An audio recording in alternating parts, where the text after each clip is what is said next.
नमस्कार बच्चों, कैसे हैं आप लोग। उम्मीद करते हैं कि आप लोग बहुत अच्छे होंगे, मस्त होंगे, आप लोग का पढ़ाई बहुत अच्छी तरह से चल रही होगी। तो चलिए बताइए आप लोग कैसे हैं। और आज आप लोगों को बताने वाले हैं क्लास 10th मैथ का सिलेबस। क्या पढ़ेंगे? क्लास 10th मैथ का सिलेबस जानेंगे, उसके बारे में कि मैथ में कौन कौन सा चैप्टर हम लोग को पढ़ना पड़ेगा क्लास 10वीं में। क्लास 10वीं में मैथ में कौन कौन सा चैप्टर हम लोग पढ़ेंगे, है ना। तो पहला चैप्टर है वास्तविक संख्याएँ, दूसरा है बहुपद, तीसरा है दो चर वाले रैखिक समीकरण, चौथा है द्विघात समीकरण, पांचवा है समांतर श्रेणियाँ, छठा नंबर में है त्रिभुज, सातवां है निर्देशांक ज्यामिति, आठवां है त्रिकोणमिति का परिचय, नौवां है त्रिकोणमिति का कुछ अनुप्रयोग जिसको हम लोग ऊंचाई एवं दूरी यानी इंग्लिश में हाइट एंड डिस्टेंस भी कहते हैं, है ना।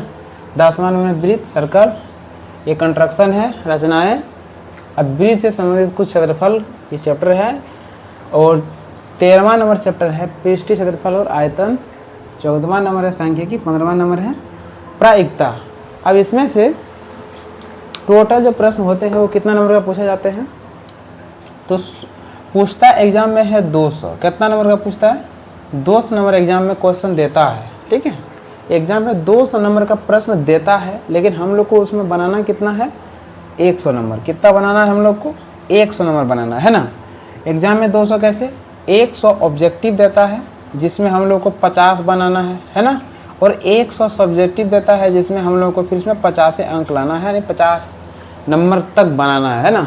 जैसे कि 100 ऑब्जेक्टिव में 50 चुन के बना लेंगे, ठीक है। सब्जेक्टिव में इसमें रहता है लघु उत्तरीय प्रश्न की 2 नंबर का प्रश्न 15 को रहता है, यानी 15 दूना कितना हो गया? 30, है ना। और 5 नंबर का प्रश्न जो है वो 4 को रहता है, कितना हो गया इसमें? 5 चौक 20, 30 20 कितना हो गया? 50।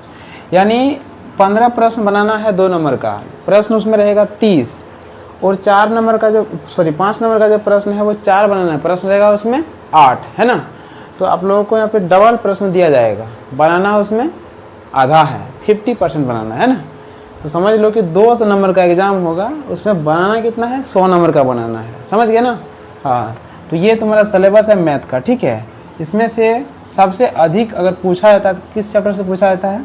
सबसे अधिक अगर प्रश्न रहता है तो एक बहुत ही बेटर है चैप्टर, बहुत बेस्ट है ये। कौन सा? त्रिकोणमिति का कुछ परिचय। बहुत ही महत्वपूर्ण चैप्टर है। इससे प्रत्येक साल लगभग ऑब्जेक्टिव एंड सब्जेक्टिव मिला करके इससे सिर्फ त्रिकोणमिति का कुछ अनुप्रयोग से 40 से प्लस होता है, 40+। हमेशा 40+ ही अधिक से अधिक पूछा गया है, ठीक है।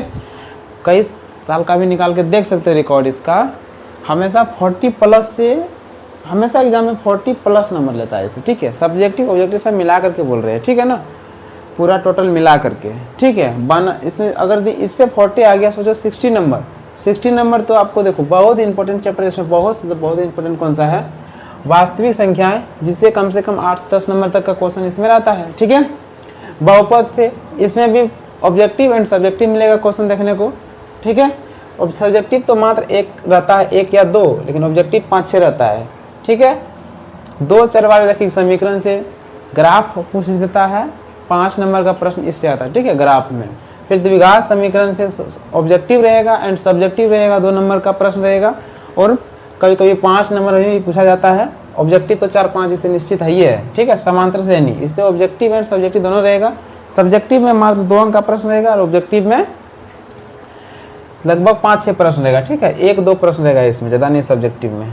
त्रिभुज से 5 नंबर में पूछता है, 2 नंबर में पूछता है, ज़्यादा नहीं 2-3 ऑब्जेक्टिव भी इससे लेता है, ठीक है। मात्र 2-3 ऑब्जेक्टिव। और कितना? त्रिभुज में 5 अंकीय प्रश्न जो है वो लगभग 1 पूछा जाता है, 2 अंकीय प्रश्न 1 या 2 पूछा जाता है, ठीक है। निर्देशांक ज्यामिति से ऑब्जेक्टिव लगभग 7-8 और सब्जेक्टिव 2 पूछा जाता है, लगभग 2। और 5 नंबर का प्रश्न कभी आता है तो कभी नहीं भी पूछा जाता, ठीक है। त्रिकोणमिति का तो ऑब्जेक्टिव भी है, सब्जेक्टिव भी है, यानी सब्जेक्टिव में लघु और दीर्घ दोनों पूछा जाता है। दीर्घ में पूछा जाता है, लघु में पूछा जाता है। सबसे अधिक पूछने वाला प्रश्न है ये, ठीक है। इसमें ओनली 5 नंबर का प्रश्न या 2 नंबर का प्रश्न पूछा जाता है, 2 या 5 अंक का प्रश्न पूछा जाता है, ठीक है। वृत्त से जो है, वृत्त से ऑब्जेक्टिव आएगा, ठीक है। इसमें 2 अंक का प्रश्न आएगा, अधिक से अधिक 5 अंक का बहुत कम संभावना है। रचना में 5 अंक का या 2 अंक का, ठीक है, 5 अंक का या 2 अंक का। नॉर्मल रचना रहा, छोटा सा रचना रहा तो 2 अंक, अगर थोड़ा सा कठिन रहा तो 5 अंक में, ठीक है।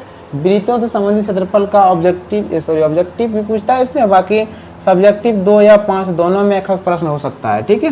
पृष्ठीय क्षेत्रफल और आयतन जो है ये इसमें लगभग ज़्यादा नहीं पूछा जाता है, एक सवाल 5 नंबर या एक सवाल 2 नंबर, 1-2 सवाल करके इसमें ले सकता है, ज़्यादा नहीं।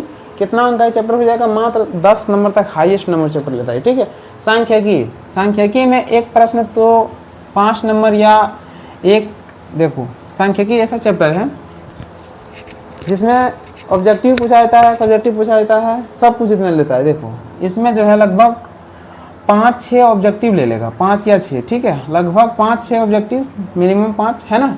सब्जेक्टिव में जो है वो 2 नंबर का प्रश्न ले लेगा और 5 अंक का ही प्रश्न लेता है, ठीक है। अप्रायिकता जिसमें सांख्यिकी में निकलना पड़ता है माध्य माध्यिक बहुलक, ठीक है ना, उसमें से 5 अंक का प्रश्न आ ही जाता है, लगभग 5 अंक का या 2 अंक का प्रश्न आ ही जाएगा, ठीक है। और ऑब्जेक्टिव तो आना तय है, माध्य माध्यिक बहुलक में बहुलक ज्ञात करने दे देगा, बहुलक बता देना, ऑब्जेक्टिव में पूछेगा। प्रायिकता जो है इसमें हम लोग किसके बारे में पढ़ते हैं, ताश समझते हो, ताश ना, हाँ वो सब के बारे में पढ़ते हैं। इसमें से 2 नंबरा प्रश्न 1-2 ठो, 1 अंक का प्रश्न जिसको ऑब्जेक्टिव बोलते हैं, कम से कम 4-5 पूछा जाता है, 2 अंक का प्रश्न 1 पूछा जाता है, 5 अंक का प्रश्न संभावना बहुत कम है, 5 अंक का नहीं पूछा जाता लगभग इससे, ठीक है। तो आप लोगों को इस सिलेबस के बारे में पता चल गया होगा, है ना। तो हम लोग जो पढ़ने वाले हैं आज पढ़ेंगे वास्तविक संख्या, और वास्तविक संख्या को हम लोग, वास्तविक संख्या जो है हम आप लोगों को पढ़ा चुके हैं, इस वीडियो के डिस्क्रिप्शन में लिंक दे देंगे आपको। वास्तविक संख्या का जो डिटेल्स था वो सब कुछ बता चुके हैं। आज हम लोग वास्तविक संख्या का पहला प्रश्नावली जो है वो 1.1 को हम पढ़ने वाले हैं ना। पहला प्रश्नावली क्या है, 1.1, उसको आज हम लोग देखेंगे वास्तविक संख्या का। तो ये आप लोगों का सिलेबस था, इस सिलेबस के अनुसार क्या करना है, आप लोगों को पढ़ाई करना है, ठीक है। अधिक फोकस देना है, जैसे त्रिकोणमिति चैप्टर है, यानी सब चैप्टर पर फोकस तो अधिक होना ही चाहिए, बराबर फोकस करना चाहिए, लेकिन थोड़ा सा जो अधिक बार पूछा जाता है, जिसमें अधिक क्वेश्चन पूछा जाता है, वो थोड़ा सा क्या करना है, ज़्यादा ध्यान देना है उसमें, ठीक है। दूसरी बात, रिवाइज तो मैथ करना ही है, मैथ को रिवाइज नहीं करोगे तो फिर क्या होगा, इसमें बहुत समस्या होने वाला है, ठीक है। तो पहला जो चैप्टर है वो चैप्टर क्या है, पहला नंबर जो चैप्टर है वो वास्तविक संख्या है। क्या है, वास्तविक संख्याएं, जिसको रियल नंबर भी कहते हैं, वास्तविक संख्याएं, है ना, जिसको हम लोग क्या कहते हैं, रियल नंबर, ठीक है, रियल नंबर्स, ठीक है। वास्तविक संख्याएं, चैप्टर का नाम क्या है, वास्तविक संख्याएं। तो हम इसमें पढ़ने वाले हैं, पहला प्रश्नावली में सवाल रहता है HCF निकालने के लिए, वो भी यूक्लिड विभाजन प्रेमिका या एल्गोरिथम का प्रयोग करके, है ना। यूक्लिड विभाजन प्रेमिका या एल्गोरिथम कहता क्या है, वो बात को पहले हम समझेंगे। यूक्लिड विभाजन एल्गोरिथम या प्रेमिका ना, यूक्लिड विभाजन प्रेमिका, ठीक है, प्रेमिका, या इसी को एल्गोरिथम भी बोला जाता है ना, एल्गोरिथम।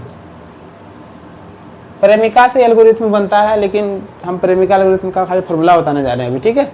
तो देखो ये होता क्या है पहले बता देते हैं। HCF हम लोग ज्ञात करते थे पहले, कौन सा तरीका से, भाग विधि से। कौन सा विधि से, भाग विधि। जैसे हम लोग को बताना है 10 और कितना का, 10 और 18 का HCF ज्ञात करना है। छोटा सा बात लेते हैं, ठीक है, 10 और 18 का। तो सबसे पहले ये बात है, इसमें आता क्या है, वो HCF के अलावा पहले हम भाग प्लेस देना सीखते हैं, भाग, ठीक है। तो भाग लगाते हैं 10-18 में, तो 10 एकम 10 लग जाएगा, 10 दूनी 20 बड़ा हो जाएगा, तो एक बार में 10 लगेगा। घटाएंगे, घटने के बाद 8 में 0 घटेगा, 8 बचेगा, इधर 0 हो जाएगा।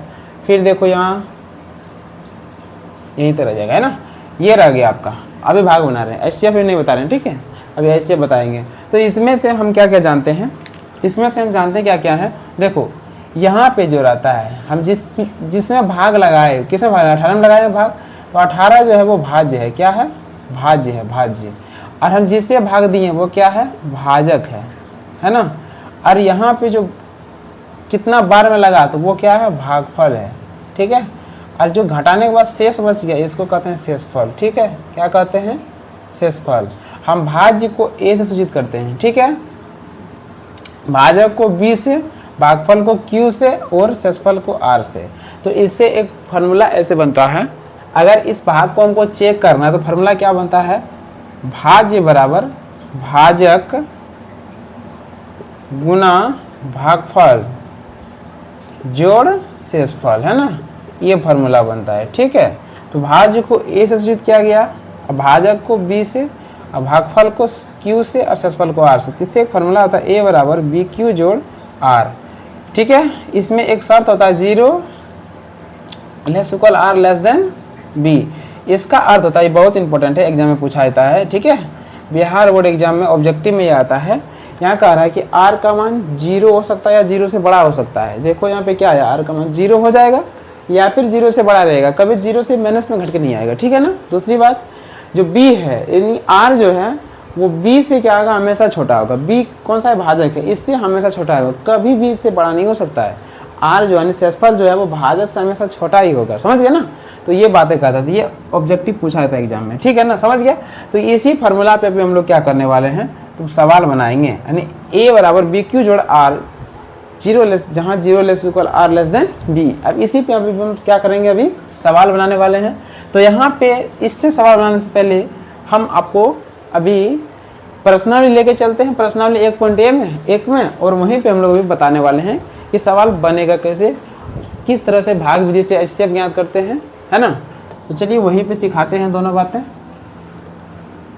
प्रश्नावली 1.1 यह है वास्तविक संख्या चैप्टर नंबर 1 का प्रश्नावली 1.1 है ना, ये मैथ का पहला चैप्टर है। सवाल क्या है, सवाल क्या है, निम्नलिखित संख्याओं का HCF ज्ञात करें। निम्नलिखित संख्याओं का HCF ज्ञात करना है। संख्याओं का HCF, जिसको इंग्लिश में कहते हैं हाईएस्ट कॉमन फैक्टर, HCF ज्ञात करने के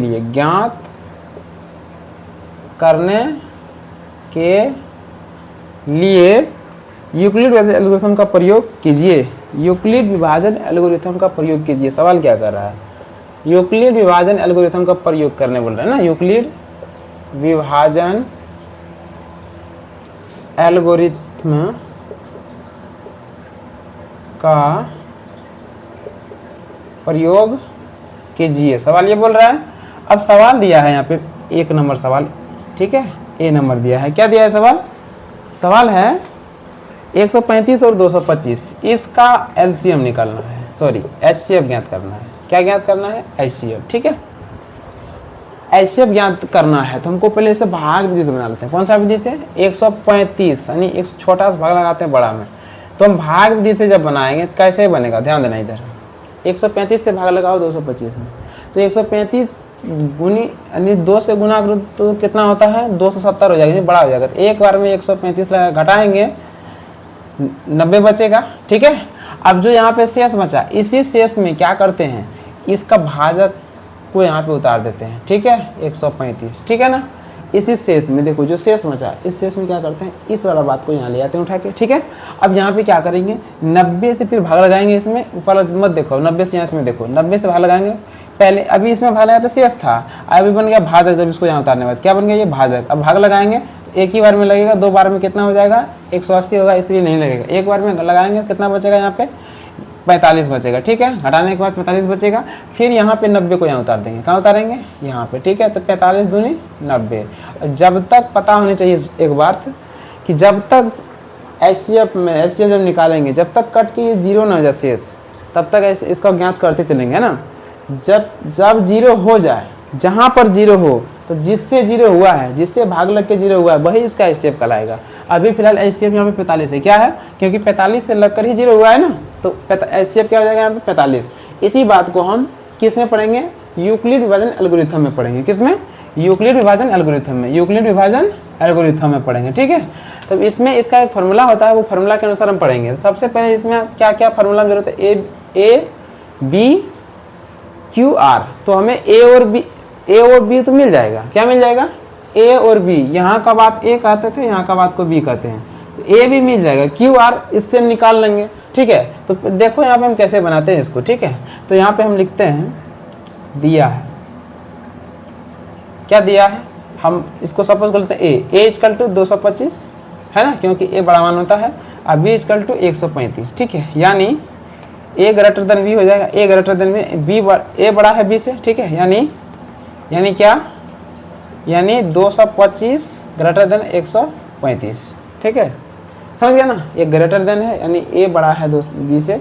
तो हम यूक्लिड एल्गोरिथम से क्या जानते हैं, हम यूक्लिड विभाजन, हम मतलब लिखो यूक्लिड विभाजन एल्गोरिथम से, सीधा फॉर्मूला लगाओ, यूक्लिड विभाजन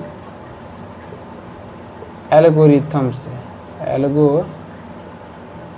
से क्या जानते हैं, ए बराबर बी क्यू जोड़ आर, जहां 0 less equal r less than b, ठीक है। अब ए का मान क्या है, अब यहाँ पे थोड़ा ध्यान देना, इस बात को समझना, ठीक है। ए का मान तो पता है 225 है, यहाँ भी लिखे 225, राइट। बी का मान कितना है 135। अब यहाँ पे क्यू कौन सा होगा, तो ये वाला क्यू कहलाएगा, ये वाला क्या कहलाएगा क्यू, अब ये वाला आर कहलाएगा इसके लिए, ठीक है। तो यहाँ पे क्यू 1 है, आर 90 हो गया, ठीक है। यहाँ पे बी के जगह पे लिख सकते हैं, बी का मान कितना है 135, यहाँ लिख सकते हैं 135, ठीक है, समझ गया ना। चलो अगला बात है, नहीं तो उसको छोड़ सकते हैं यहीं पे, उसको यहीं छोड़ दो, ठीक है, कोई दिक्कत नहीं है, इसको यहीं छोड़ दो, ये बात नहीं भी लिखेंगे, बात को खाली समझ लेंगे तो बात ठीक है, और नहीं तो लिख सकते हो यार, इसमें कोई प्रॉब्लम नहीं होने वाला है, जैसे है वैसे छोड़ देना है ना। तो दूसरा बात देखो यहाँ पे, अब यहाँ पे क्या करना है, फिर देखो ये टर्म जब तक यहाँ पे क्या हो जाए, शेषफल रिमाइंडर जब तक 0 ना होगा तब तक हम लोग क्या करेंगे, इसको आगे बढ़ाते चलेंगे। तो देखो यहाँ पे पहला बात पे क्या होगा, यहाँ पे रिमाइंडर 90 बच गया, यानी 90 बच गया।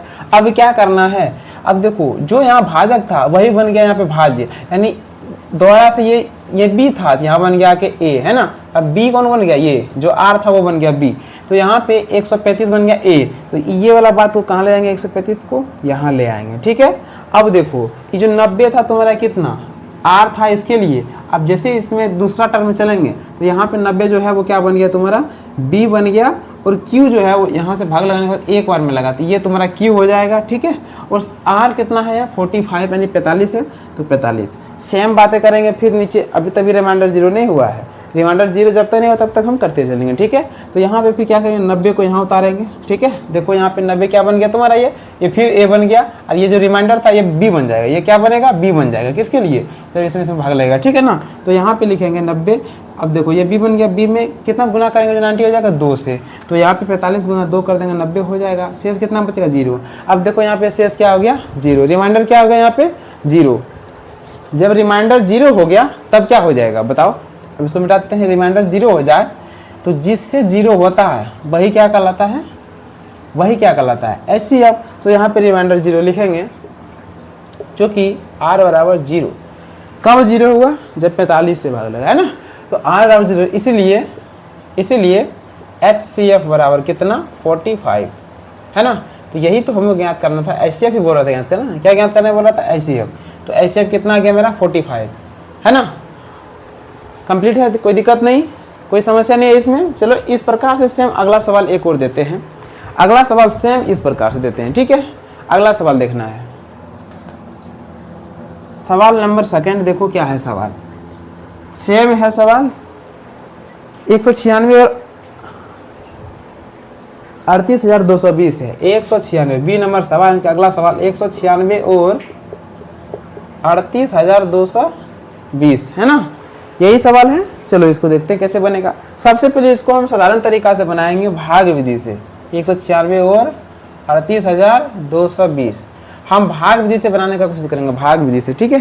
तो भाग विधि से कैसे बनेगा देखते हैं। सबसे पहले यहाँ भाग लगाना है, 2 बार में लग जाएगा क्या, 196 दूनी 190 दूनी 200, 380 है, 6 दूनी 12, नहीं ज़्यादा हो जाएगा, एक ही बार में लगेगा 196, ठीक है। 12 में 6 घटेगा, 6 बचेगा, 17 में 9 घटेगा तो 8 बचेगा, 2 में घटे 1 उतरेगा 2, कितना बार में लग जाएगा, और 1960 10 बार में होगा, 1800 9 बार में लग जाएगा, ये 9 बार में लगा तो 9 की 54, हाथ में बच गया 5, और 9 9 में 81, 81 और 5 कितना 86, हाथ में बच गया 8, 9 8 17, 17 से 64 लग जाएगा ना। 12 में 4 घटेगा तो 8 बचेगा, ठीक है। और 15 में 6 घटेगा 9 बचेगा, और 7 में 7 सब कैंसिल हो जाएगा, उतरेगा 0। ठीक है, अब देखो यहाँ पे कितना हो जाएगा, यहाँ पे लास्ट में 0, यहाँ पे 0 लगा तो 6 कितना गुना करेंगे 0 होगा, 6 35 5 से, तो 5 6 35 और 19 बचे 35 35 3 19 बचे 95 95 3 19 बचे 95 95 3 98 हो गया ना। देखो 0 हो गया, एक ही बार में 0 हो गया, यानी कितना बार में 195 बार में। ठीक है, तो यहाँ पे इसको निकालने के लिए क्या करेंगे, इतना सारी बातें भाग विधि से कर रही है, तो ये क्या समझा तुम लोग कि ये भाग बना रहे थे ना, तो ये भाग नहीं बना रहे थे, इसको पूरे लेना पड़ेगा, पूरे को जब तक नहीं लेंगे तब तक वहाँ पे दूसरा ऐसे रिमाइंडर को दूसरा इसको हम भाजक नहीं बना सकते हैं। ठीक है, यहाँ पे अगर यदि मान लेते हैं कि कोई शेष बच जाता, मान लेते हैं कि यहाँ 2 शेष बच गया, तो अब 2 में क्या करते हैं 196 में भाग लगाते। ठीक है, 2 से 196 में भाग लगा देते, तो यहाँ पे क्या हो गया, बिल्कुल यहाँ पे शेष हो गया 0। तो क्यों लगाएंगे भाग, तो यहीं पे मेरा कट गया, तो इसी से कटा है, तो यही मेरा क्या कहलाएगा, तुम्हारा HCF कहलाएगा। क्या कहलाएगा, HCF। तो देखते हैं इसको कैसे बनाएंगे, तो हम लिखेंगे यहाँ पे दिया हुआ है सवाल में क्या है, हम लिख देते हैं a = 38 220, बड़ा वाला मान को a और छोटा वाला मान को जो रहेगा उसको b मान लेंगे, यानी a > b, यानी कितना हो जाएगा a > b, a कितना है 38 220 > 196। फिर यूक्लिड विभाजन परिमिका से या एल्गोरिथम से, है ना, यूक्लिड विभाजन एल्गोरिथम लिखो या परिमिका लिखो, कोई दिक्कत नहीं होगा, एल्गोरिथम या प्रमेयिका से। ठीक है, फार्मूला होता है इसका, यानी ये a बराबर BQ जोड़ R, जहाँ 0 ≤ R < B। अब बताओ a का मान कितना है, देखो 38 220 है, तो लिखेंगे 38 220। ठीक है, b का मान कितना है 196, कितना से गुना करेंगे जो हो जाएगा तुम्हारा इतना, बताओ, तो 195 से गुना करेंगे, शेष कितना बचेगा 0। तो पहले बार में शेष 0 हो गया, जब शेष 0 हो गया, क्या हो गया, शेष 0, चूंकि r बराबर क्या हो गया 0, अतः HCF बराबर क्या हो जाएगा, या इसलिए HCF कितना हो जाएगा, तो जिससे 0 हुआ 196 0 हुआ ना, तो यहाँ पे HCF 196 हो जाएगा, राइट आंसर 196। ठीक है ना, समझ में आ गया, कोई दिक्कत नहीं। अगर ये सब सवाल समझ में आ गया है तो अगला एक सवाल और है, एक सवाल अगले और है, देखते हैं नेक्स्ट सवाल। ठीक है, यूक्लिड विभाजन परिमिका वाला सवाल है। ठीक है ना, इस प्रकार अगर सवाल मिल जाए तो आप लोग क्या करना है, बना लेना है बहुत ही शानदार तरीके से, है ना। चलो देखो, थर्ड नंबर सवाल क्या है, 867 और 225 है। थर्ड नंबर सवाल कितना है, सॉरी सी नंबर ना, 867 एंड 225 ये सवाल है।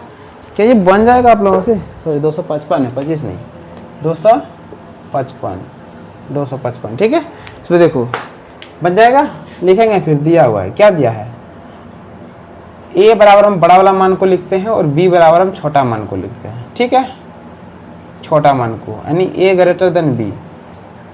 तो यहाँ पे a कितना है 867, बड़ा है 255 से, यूक्लिड विभाजन किससे, यूक्लिड विभाजन प्रमेयिका से। ठीक है, a बराबर BQ जोड़ R, जहाँ 0 ≤ R b। a का मान कितना है 867, b का मान कितना है 255, q का मान कितना है, तो q का मान अब बताओ 255 में कितना से गुना कर देंगे 867 होगा, तो गुना करके देखें, 255 गुना 4 करो, देखो 2 ज़्यादा हो जाएगा, 3 से करो, 5 × 15 5 × 15 16 6 1 7 765, तो यहाँ पे 3 से गुना कर देते हैं। अब घटाएंगे कितना बचेगा बताओ, तो इसको पहले यहाँ एक बार ऐसे बना लो। ठीक है, 255 से 867 को ऐसे बना लो, 3 बार में लगाएंगे तो कितना लगेगा, 5 × 15 5 × 15 1 16 765, घटाएंगे, 7 में 5 गया 2, 6 में 6 गया 0, 8 में 7 गया 1, 102 बचेगा 255, 2 बार में लगेगा 204, घटाएंगे कितना बचेगा यहाँ पे 51, और यहाँ पे 102, 2 बार में 102 कट गया, तो यहाँ पे इसके से बनाओ, यहाँ पे 3 बार में शेष कितना बच गया 102, लिखेंगे प्लस 102। अब यही वाला 255 यहाँ उतरता है ना, उतरेगा। ठीक है, यही वाला b बन जाएगा यहाँ पे a, और जो यहाँ पे था तुम्हारा r वो बन जाएगा क्या, जो r था वो क्या बन जाएगा यहाँ पे r बन जाएगा b। तो यहाँ b के जगह पे लिख देते हैं 102 को प्लस सॉरी गुना कितना बार में 2 बार में, शेष कितना बचा इसमें 51 51। ठीक है, नेक्स्ट 102 फिर आज यहाँ आ जाएगा, जो बी था वो ए बन जाएगा, जो आर था वो बी बन जाएगा। कितना से गुना कर देंगे 102 होगा तो 2 से, ठीक है। अब प्लस में 0, यानी ये जो बात लिखते हैं ना, इतना सा सॉल्व करने के बाद इतना पूर देना चाहिए। इसको सॉल्व करेंगे अभी 255 हो जाएगा, 110 दूनी 204, 204 प्लस 51 255 हो जाएगा ना। यानी इसको सॉल्व करने के बाद इतना आ जाना चाहिए, इसको सॉल्व करने के बाद इतना आ जाना चाहिए। यहाँ पे बताओ ये किससे यहाँ पे कट के ये यानी 0 हो गया, यहाँ पे शेष किससे कटा, 51 से कटा ना, तब ना 0 हुआ यहाँ पे, तब क्या हो गया 0। तो जिससे कटा वही शेषफल, तो यहाँ पे 51 जो बी, जिस बी से यहाँ 0 होगा वही तुम्हारा शेषफल होगा। तो चूंकि आर बराबर क्या हो गया 0 हो गया यहाँ, इसीलिए या अतः HCF क्या हो जाएगा, HCF बी का लाएगा। बी का मान कितना है 51, तो 51 आपका क्या हो जाएगा इसका HCF। कोई दिक्कत यहाँ तक, कोई समस्या नहीं। तो ये था आप लोग का पहला नंबर का सवाल, ठीक है। ये था क्या आप लोगों का पहला नंबर का सवाल। अगर आप लोगों को ये सब सवाल समझ में आ गया है तो हम होमवर्क दे रहे हैं, ये क्या करना है आप लोग घर में करना है बैठ करके, ठीक है। क्या करना है घर में करना है, तो HW लिख लो। HW क्या है, ये HW है, ठीक है। सवाल है 40, 52, 12, 576, 40, 52 एवं 12, 576। ये सवाल आप लोगों को क्या करना है, इसका आंसर बताना है कि HCF क्या होगा। कमेंट में इसका आंसर देना है। किस में देना है आंसर, कमेंट में, ठीक है। तो आप लोगों को वीडियो कैसा लगा, अगर आप लोगों को वीडियो अच्छा लगा है तो चैनल को फटाफट से लाइक कर लें एवं दोस्तों के साथ शेयर कर दें, ठीक है। तो मिलते हैं किसी नेक्स्ट वीडियो में, तब तक के लिए जय हिंद, बाय बाय।